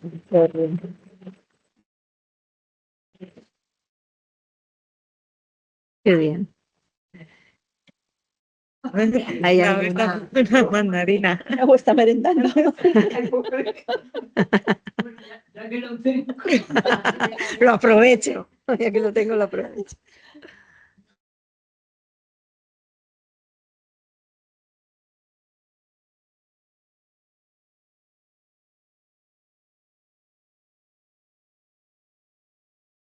Yo veo directo y sentí lo mismo que ahora, ¿no? Que con algo que ha dicho María, es que es muy... Pues, al final son estos hilos conductores intergeneracionales. Yo pensaba, hemos hablado mucho en ello del cerebro, del trauma, ¿no? De Fernando, que sí que habla Se oye muy mal, ¿eh? Ah, venga. Ahora mejor. Ahora, ¿Mejor, ¿está Pilar? bien ahora? Ahora sí. Ahora sí, ahora sí. Pues decía que habíamos hablado mucho de ese libro porque habla del trauma intergeneracional, ¿no? Bueno, habla en otros contextos de dictaduras. Y yo pensaba que no solo se daba en familias, ¿no? Porque pues, no vengo de una familia donde haya, bueno, aparentemente, ¿no? Hayan pasado, pues, bueno, mujeres de mi familia por las circunstancias que se han contado, pero sí me sentía como parte porque pensaba, yo sí que vengo, yo tengo 50 años, vengo de una generación inmediatamente, pues después, ¿no? Diría yo, pero que nos hemos educado en colegios de monjas, que se nos ha tapado cualquier expresión de deseo diferente. Y es que te resuena todo, te resuena totalmente, ¿no? Todo lo que estáis contando, ¿no? Y te da mucho sentido. O sea, cuando hay muchas violencias sutiles, ¿no? En los colegios de monjas de aquella época, ¿no? Pero sí que te das cuenta del continuo. Bueno, no eran ni mucho menos, ¿no? Lo que habéis contado no viene del encierro, pero sí viene de muchas prácticas, ¿no? de corrección moral, ¿no? Y bueno, que creo que por eso quedo mucho con lo que ha dicho María. Creo que eso no solo, vamos, que va pasando de generación en generación, porque creo que hoy en día todavía sigue resonando, ¿no? Y volvemos a la charla de Pilar, ¿no? Porque al final hay un hilo ahí muy conductor que tiene que ver con el control, ¿no? El control social de lo que implica el mujer. Por volver un poco al principio a la charla de y bueno, como me ha dado es tuyo, estás en tu casa.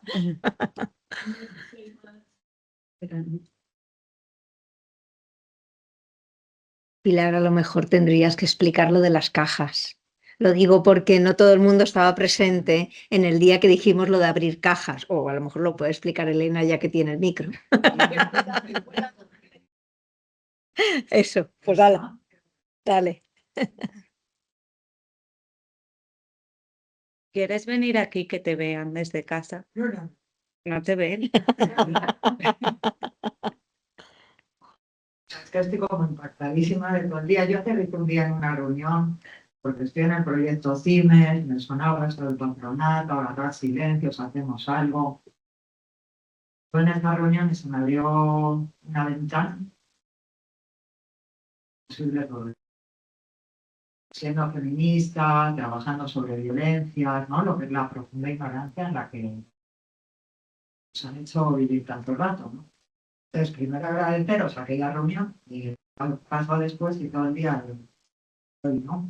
Estaba a contar otra cosa, pero bueno, dentro de estar en las cajas, o puso en esa reunión, yo claro decía, ¿qué podemos hacer, no?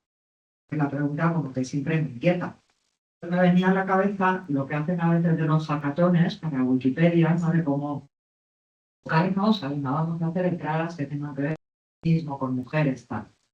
Y que si hacemos un hackatón de cajas, ¿no? De pedir un cajatón, ¿no? De poder organizar, y eso entiendo que claro que los permisos no son fáciles, pero ponernos como un horizonte, una fecha en mayo, cuando sea, de decir, venga, vamos a pedir permisos, vamos a ir a los sitios donde sabemos que hay archivos y vamos a abrirlos, vamos a ver la fiesta a la casa y a ver lo que encontramos y poder movilizar mucha gente, que sea por un lado movilizar los registros, al tiempo movilizar a gente. Esto pasó, que me parece como importantísimo hacerlo, ¿no? Y se quedó como esto del abre tu caja y que habría que ver cómo organizamos las que sabéis mucho más de eso. Y en esa misma línea, vuelvo a lo que decía al final, o me resulta bien significativo que una de las formas de represión de las instituciones del patronato tuviera que ver ya no solo con la represión de las relaciones o de las personas disidentes, lesbianas, etcétera, sino con prohibir la amistad. La amistad tiene una tremenda carga política. Cuando somos amigas decimos agárrate y no y vamos a ver lo que haga falta. Entonces, o convertir eso, o sea, reprimir la amistad era reprimir en la posibilidad de hacer redes de resistencia, ¿no? Y de construir un sentido alternativo de la experiencia que estabas teniendo en su lógica, de lo que vive. O sea, ¿no? Y quería recuperar también algo que esta mañana, como llevamos muy rápido, o sea, muy tarde, no he querido decir más, pero bueno, de nuevo remitir a cuál es el papel de la ciencia en esto. ¿Cuál era el papel entonces ¿Y cuál es el papel hoy? Porque ya muchas de las cosas que contáis es que se me abren las carnes. Pues no digo que hoy sea lo mismo, no estoy diciendo eso. Estoy diciendo que la ciencia nunca ha jugado a nuestro favor. Nunca. Ha jugado a favor de las disidencias. Todo lo contrario. Ha colaborado siempre en legitimar la represión, en legitimar el aislamiento. Y lo que está haciendo en la universidad, una de las cosas que hablábamos en el proyecto CIMA es, jolín, hoy hay madres a las que se le están arrancando a sus criaturas por haber denunciado abusos sexuales de sus padres. Sí, así Y es. esto lo estamos viendo hoy. En la universidad se organizan congresos sobre el llamado síndrome de alienación parental. Así es. Y se explican en clase, aun sabiendo que eso no tiene ni pies ni cabeza. Y se siguen patologizando malestares. Tienen que ver mucho con desigualdades, con situaciones traumáticas. Y se sigue aislando en plantas de psiquiatría a mujeres que lo que muchas veces están experimentando es una tremenda biografía cargada de traumas. Y eso de nuevo, pues ahí está la psicología, el trabajo social, por ahí tenemos los centros de menores. El que podemos movilizar quienes estamos en el espacio o profesionales, porque continuamente el dar testimonio tiene que recaer sobre las espaldas de quien lo sufrió. Vamos a intentar movilizar profesionales que estuvieron en aquellos lugares y que eso pueden estar llegando a las manos de la cabeza de Australia. ¿Qué hicimos? Entonces, bueno, como apelar también un poquito a la responsabilidad institucional que tienen en este caso las universidades. Yo no sabía, me comentaba justo antes así por lo bajito, que el centro de Alcalá depende de universidades. En la madera es de la universidad. Ostras, podemos construir una alianza mínimamente, o sea, que dignifique un poquito, que pidamos perdón también desde las instituciones que nos hemos dedicado, que se han dedicado, digo, como si para ella, que se han dedicado a legitimar esto, a oscurecer esto, a pedir ahí también reparación. Eso. Muy bien, totalmente de acuerdo.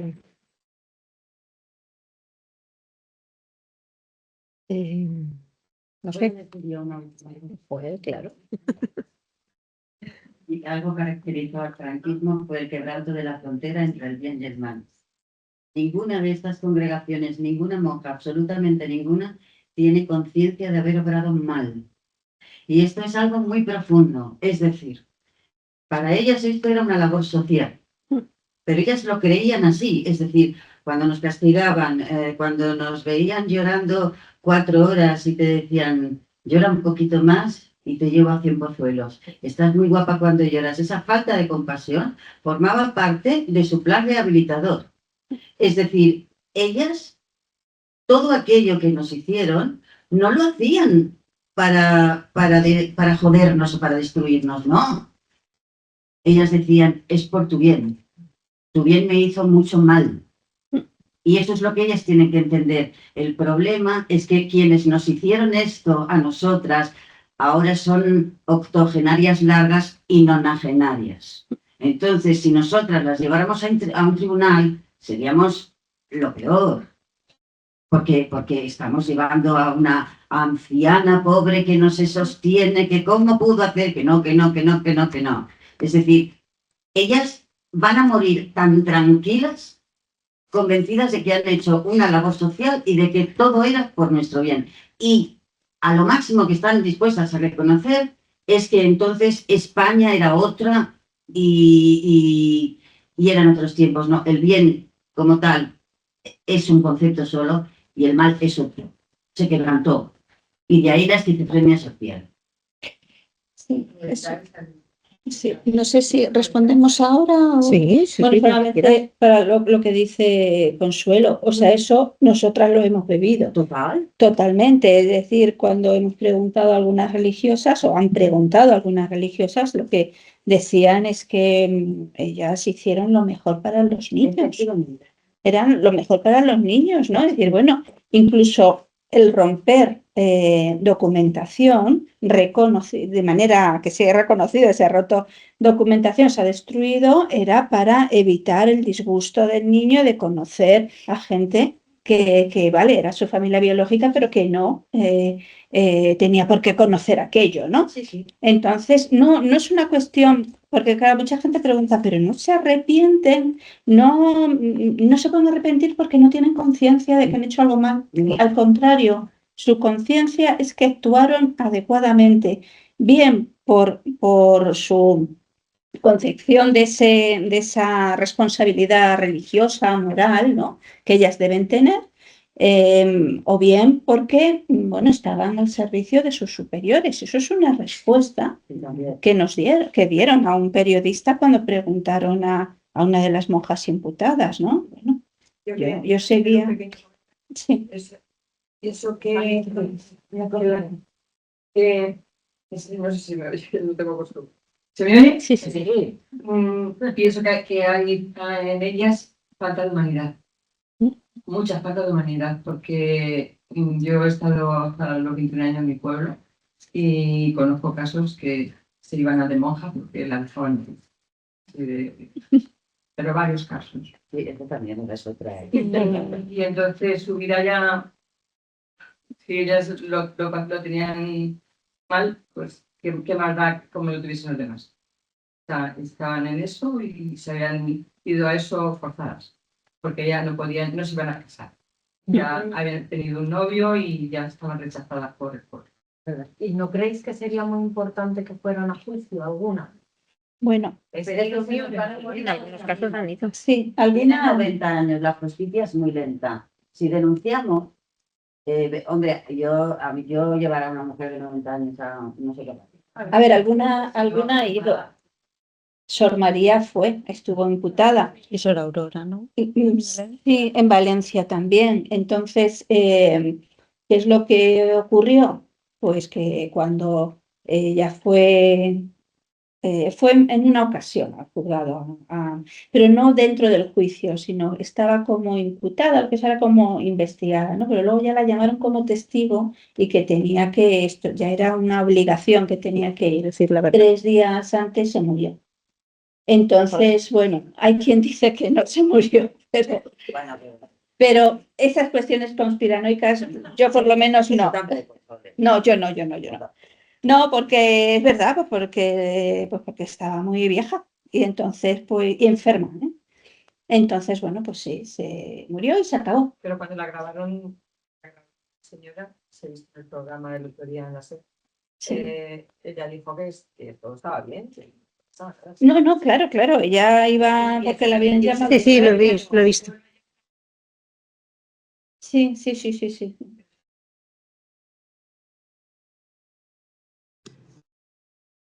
Bueno, lo que estáis diciendo demuestra que no se puede discutir con ellos, porque ellos tienen la certeza de que lo hacían por nuestro bien. Total. Y esa certeza es difícil de mover, con lo cual hay que encontrar otros medios.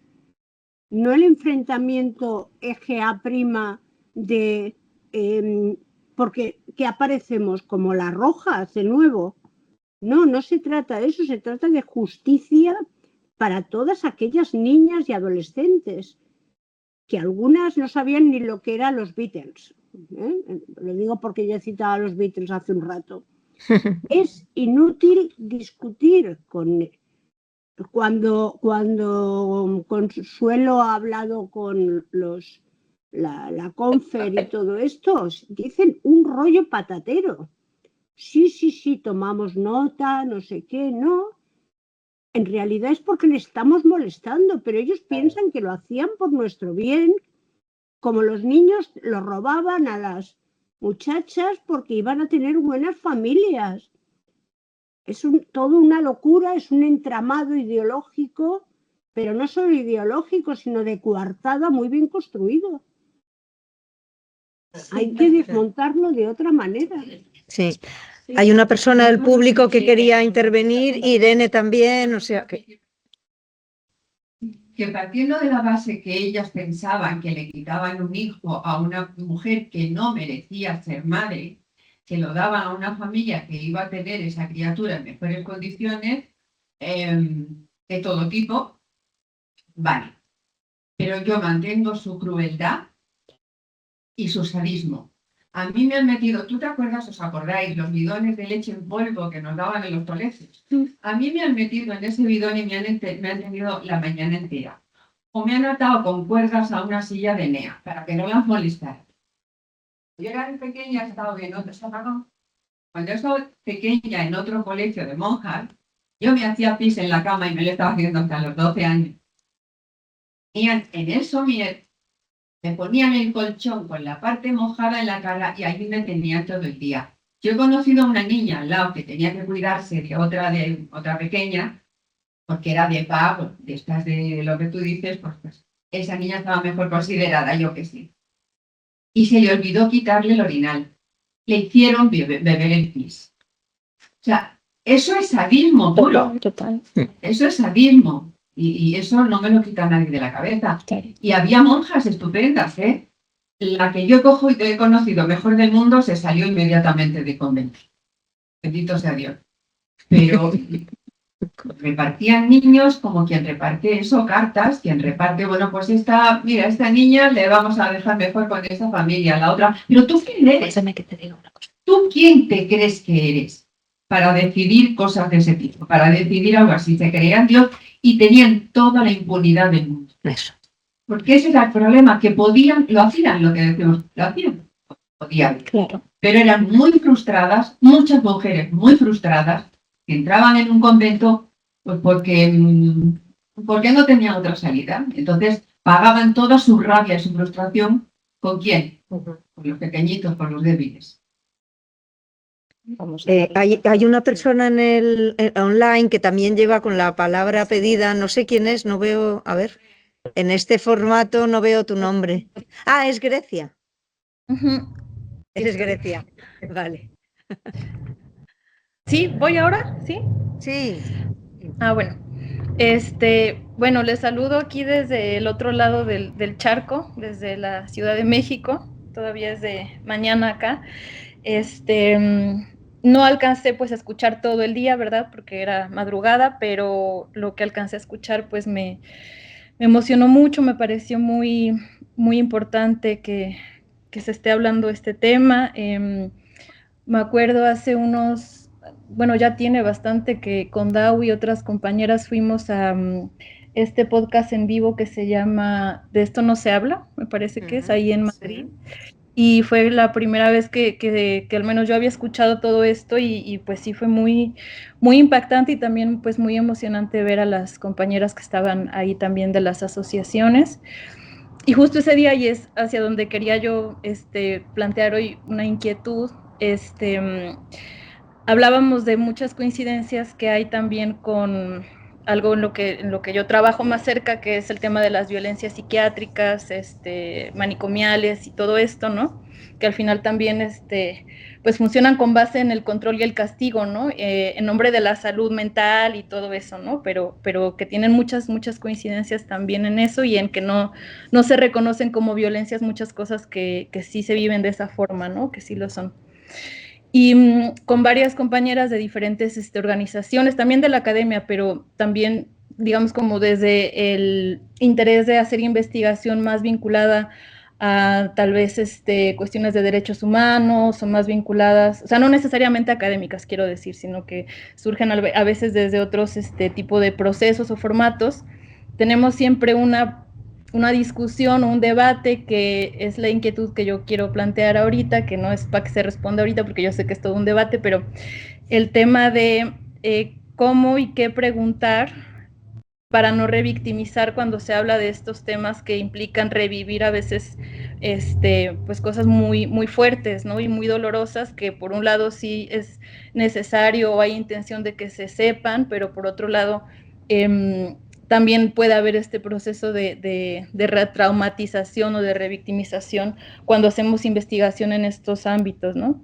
Y decía Pilar hace rato una frase que como que me dio bastante que pensar sobre esto, como acercarse hacia la respuesta, pero no la alcancé a apuntar y te quería preguntar, Pilar, si la podías repetir, que era al principio, dijiste algo así como que, algo así como que tengo derecho a contar mi historia desde la memoria y no desde la Y esa es otra palabra, es la que no alcancé a apuntar. ¿La qué, perdón? Impotencia. Eso, Impotencia. impotencia. Bueno, Pilar, no sé, estoy contestando por ella. Era esa. Bueno, esa es un poco la reflexión, ¿no? Como de la preocupación que hay muchas veces de cómo hacerle para evitar pues cuestiones así de revictimización al contar historias que son tan dolorosas, ¿no? Y preguntar esa otra, esa frase. Y ya, muchas gracias. Gracias, Grecia. Pilar, creo que no te has desconectado, ¿no? ¿Sigues ahí, no? Yo la he visto. Sí. Bueno, no sé. Pilar, no estás desconectada. Pilar da sí, que hay tantas Pilares. Creo que sí se desconectó. Se desconectó. Ay. Bueno. Bueno, la pedirán. Bueno, pero yo la he anotado. Tengo derecho a reivindicar desde la memoria y no solo desde la impotencia. Eso, gracias. Gracias. Había una palabra por ahí. Contra las instituciones, a mí se me ocurre que, por ejemplo, a las hijas de la caridad se les dio una medalla oficial de reconocimiento. Puede ser que sea una forma simbólica, pero igual que a Franco se le han retirado dignidades que se le dieron en su momento, se puede pedir que el mismo Estado que le concedió esa medalla se la retire en base a todo esto que hay que sacar a la luz. Pues esa es una iniciativa, ¿no? Muchas gracias a todas por la presentación. Vamos a un poco a hablar porque estoy muy impactada, pero creo que me han hecho ver con tantas cosas que están diciendo. Recogiendo precisamente lo que tú decías de apelar a profesionales de la salud en el pasado, ¿no? Que puedan pensar y reconocer y resolver el presente, porque todas estas violencias están pasando todos los días en todos los hospitales de este país, en todas las planas de psiquiatría, sea la gente se la dopan en contra de su voluntad, le dan el alta con un inyectable que dura 3 meses y no salen. Y el tipo de seguir, se sigue dando la instrucción, nunca se ha dejado de dar la instrucción. Pero sí, hasta ahora. Es decir, tantas cosas que siguen pasando, no en nombre ya de la bondad, sino en nombre de la ciencia, que es mucho más grave, con lo cual me giraba mucho más todo. Entonces, yo cuando digo cosas como que, pues eso, que se sigue aplicando, la gente que no está en espacios sanitarios se sorprende, siento. Es algo que no se sabe y digo, tengo la necesidad de que eso se empiece a hablar también, porque son unas violencias que siguen estando ahí. Y algo que decía también Pilar es la que se ha sobre cómo se nombran las cosas, eso pasa mucho en psiquiatría, lo de no hacerse cargo, ¿no? Esto lo hemos hablado más una vez, el electroshock, el nombre que tiene ahora es terapia electroconvulsiva, pero mucha gente lo que pone, profesionales, ponen CEC, ponen las siglas. La sujeción física, atar gente a una cama, ¿no? que es recogido como tortura, ¿no? Con Naciones Unidas, pasó a llamarse después contención mecánica y luego inmovilización terapéutica. Y yo creo que esto es la manera, nos está diciendo que yo creo que algunos psiquiatras sí se están empezando a poner un poco nerviosos, están empezando a entender que lo que hacen no es terapia, no está bien, porque si no lo tenía que justificar de estas maneras. O los informes en los que sistemáticamente se admite el sujeto responsable de las acciones. Se recurrió a tal intervención, se recurrió... No, eso es muy habitual. Y sigue pasando a día de hoy todo el tiempo. Entonces es algo importante. Quería aportar eso nada más. Bueno, pues a lo mejor una de las acciones es hacer un diccionario de eufemismos, ¿no? Quiero decir, un diccionario, eufemismo, realidad, realidad, eufemismos, ¿no? Y tratar de ver qué pasa con esto, ¿no? A mí me gustaría ir pensando en que cerráramos de un modo cerrar abriendo, ¿no? Cerrar abriendo. Y quería en ese sentido también interpelar a algo que empezó la mañana Pilar Iglesias diciendo, ¿no? Y es lo del tema de la misoginia, ¿no? O sea, a mí me parece que un estudio de la misoginia, ¿no? Desde el punto de vista científico, de las teorías de la pseudociencia, pero también desde todas las formas y todas las manifestaciones, todos estos relatos que hacen que sea directamente proporcional la impotencia a la impunidad, ¿no?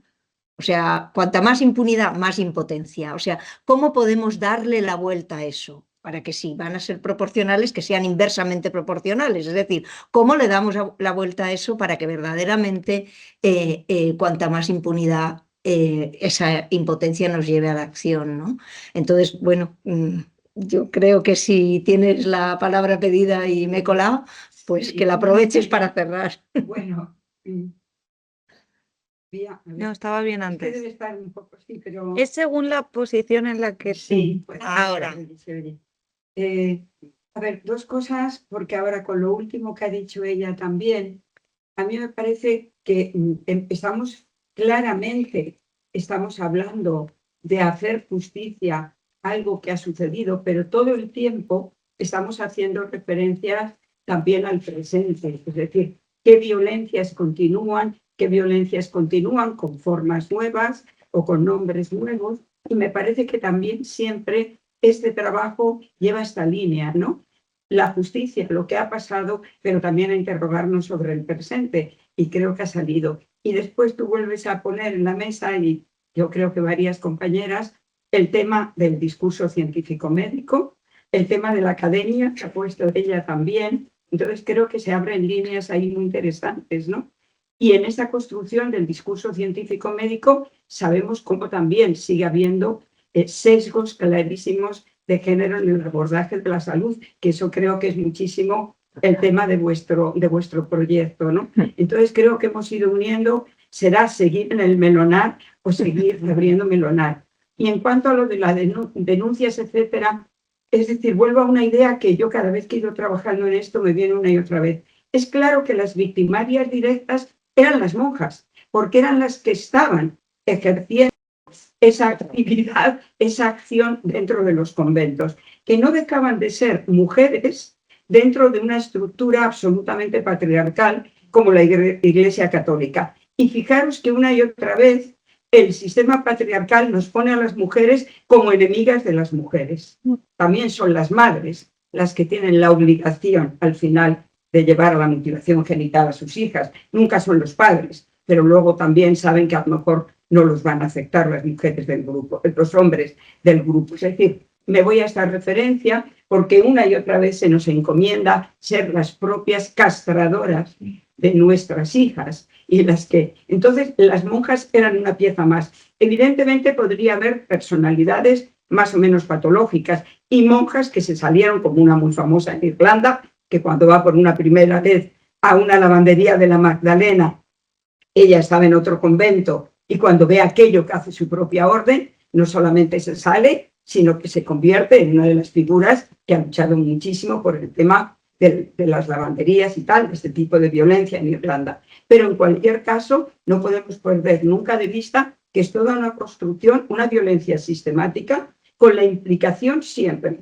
del poder del Estado de una o de otra manera en uno u otro país y con el poder de instituciones muy sólidas. Y eso con una mentalidad, se creían que lo hacían bien. Cuando yo hablaba esta mañana de la pedagogía correccional, no era una broma, eso estaba acuñado, eso era una forma de tratar. Y lo que sí tenemos que poner muy de manifiesto es cómo hay que desmontar esa forma de abordaje de la salud y de la educación, cómo hay que ir a otras formas y efectivamente que asuman su responsabilidad, no ya personas concretas que podían ser una pieza más, sino las instituciones, al menos hacer ese reconocimiento. Y claro, estaría muy bien también acciones simbólicas, diríamos, como la que se proponía de quitar los reconocimientos, etcétera. Y que incluso si de verdad tomaran conciencia de la gran equivocación de ese sistema pedagógico, podría ser que dieran el paso a las próximas órdenes. Era algo sistemático, era algo mantenido en el tiempo, mantenido durante muchas décadas. Y es que, claro, cuando hablamos de adoratrices, por ejemplo, llevaban décadas en funcionamiento, o de oblatas, etcétera. Es muy interesante entrar en las páginas web de estas órdenes. Por ejemplo, la de las cruzadas evangélicas es un viaje al pasado. Entonces, esto te demuestra bastante en qué medida tampoco han hecho unos procesos. Estamos en esa cima que tú decías antes, es muy profunda. No es solamente unos comportamientos que pudieran ser individuales y que hubiera monjas mejores o peores, sino toda esa estructura, toda esa arquitectura es la que estamos interrogando. Muy bien. Esto no ha funcionado, pero bueno. Pero tú funcionas. El micrófono no sé, pero tú funcionas muy bien, ¿eh? O sea, que no pasa nada, no pasa nada. Mira, ahora suena. Bueno. Bueno, yo creo que vamos a cerrar aquí y bueno, pues eso, en un mes nos volvemos a ver porque el día 13 va a haber otro evento y seguro que no es el último. Muchísimas gracias por estar aquí. Dao, no sé si quieres decir algo, si alguien del equipo quiere decir algo, yo os agradezco muchísimo vuestro trabajo, vuestro activismo y que hayáis venido a nuestra llamada. A vosotras. Yeah.